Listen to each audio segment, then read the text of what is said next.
waalid weli waxaan ku jirnaa tarbiyada burburisa awlaada ee siisa waxa la yiraahdo self entitlement. waxaan rabaan heli karaa goortan rabaan heli karaa shuruud la'aan baan heli karaa adduunku aanu iga wareegaa. qodobadii horaan sheegnay waxaan rabnaa qaybta labaad maanta inaan u nimaado. sifada kale waalid aan sheegaynay saddexaad waxa weeyaan ciyaalka markaad u fiirsato hawl markaad u dirto they avoid discomfort oo ah masalan ilmahani basuhu ku hoos jira hawl baad u dirtay ma raba inay ka dhex baxaan, ma rabo meesha ay ku jiraan inay ka dhaqaaqaan, ma doonayaan. waxyaabaha dabeecadooda waxaa ka mid ah they give up so easily. hawl bay ku yara fashilmaad u dirtay ma rabaan inay ku celiyaan. waxaan nadiifi waxaan xaaq baa tiri sidii aad rabtay umaanay samayn, sidan ma aha tiri ma raba inay ku celiyaan, ma rabaan. maxaynu samaynaynaa? ama maantoo dhan way cabanayaan.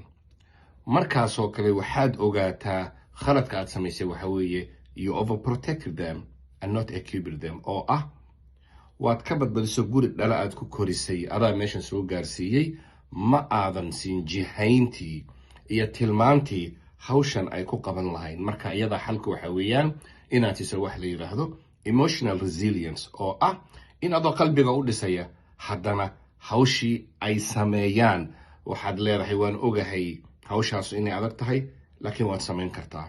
waan ogahay jus tabaarak inuu dheer yahay laakiin waad samayn kartaa. waan ogahay hingaadu inay adag tahay laakiin waad samayn kartaa. ma rabtid in wadada ay qaadeen aad qaado oo mar hadday dhaheen way adag tahay adna aad tira way adagtahay iska da. maya, waxaad marka hore u sheegaysaa inaad ku raacsan tahay hawshaasu inay adkaan karto laakiin ay qaban karaan. waxaa la yidhaha emotional resilience. waa awoodsiin, waa qalbi dhisid, waa moraal dhisid. aadan isku dhiibayn ood gunuunacooda isku dhiibaynin laakiin aad jihaynayso, waayo hawshan in la qabto ayaa muhiim ah. taa marka waxaa la yidhaha emotional resilience. sifada kale aad ku arkaysa waxa weeyaan carruurta waxay aaminsan yihiin shuruucda in la bedeli karo. sharci way hooya dejisay ama aaba dejiyey, sharcigaa isagaa waxa weeyaan haddaad waxaan samayso waxana ka dhalanaya. waxay aaminsan yihiin sharciga inay iyagu ka muhiimsan yihiin. waxay aaminsan yihiin in sharciga iyaga dartood loo bedeli karo. inta badan waxay ku dhacdaa waalidiinta necab qaylada carruurta, necab ilmuhu markay furka tuuraan. may ha isu dhiibin, waalidnimo yaanay ku qaadin. waxaan ka wadaa waalidnimada ku qaadaysa ee waxay rabaan aad u samaynayso ma aha mid iyaga berri badbaadinaysa, waa mid burburinaysa. xalku marka waxa weeyaan be kind but firm, oo ah waalid baa tahay naxariistus laakiin sharciga ha ka leexanin. waxay da'yartu sameeyaan waxay isku dayaan in la tacaadufka awlaadda lala tacaadufo ay tahay wax iyagu ay ku khiyaami karaan waalidka. way ooyi, furkay tuuri, waxaan layma siin bay odhan. waxay og yihiin sharciga aad samaysay ee ah haddaad waxaan samayso waxaana kugu dhacaya in waxa uusan ku dhacayna sharcigan mar walba la bedeli karo. oy hooyanima ku qaadayso, oy aabbanima ku qaadayso. sidaa darteed waxay arrintani ku dhacdaa waalidiinta necab buuqa carruurta. ha nicin buuqa carruurta. carruurta furkay tuuri, carruurta way qaylini.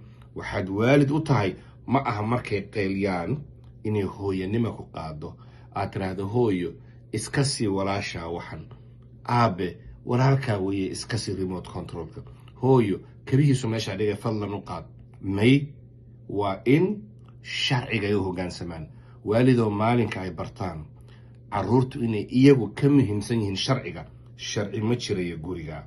sidaa darteed xariiqa cas ee jeexday yaan la dhaafin. sharciga aad dejisay yaan la burburin, ha loo wada sinnaado.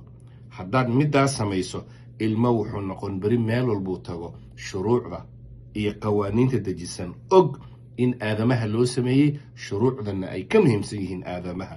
sidaa darteed meel walbuu aado ilmo najaxuu noqon.